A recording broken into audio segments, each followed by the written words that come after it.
প্রিয় বন্ধুরা, তোমরা যারা ঐক্যশ্রী স্কলারশিপে SP NCM post matric MCM TSP স্কলারশিপে আবেদন করেছো, তোমাদের জন্য বিরাট বড় সুখবর রয়েছে।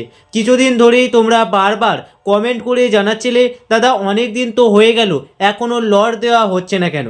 এই বিষয়টি নিয়ে আমার চেনা জানা অনেক ছাত্রছাত্রী WBMDF অফিসে ইমেল করেছিল, ফোন করেছিল।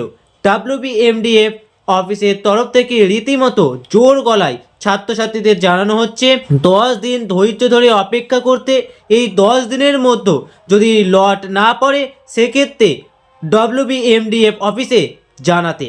তোমরা বুঝতেই পারছো যে কতটা নিশ্চিত থাকলে WBMDF এর মতো একটি বড় অফিস এর তরফ থেকে এই রকম জোর গলায় কথা বলা যায়, এই রকম তথ্য জানানো যায়। তবে এই নতুন লট কিন্তু প্রত্যেকটি স্টুডেন্টকে দেওয়া হবে না।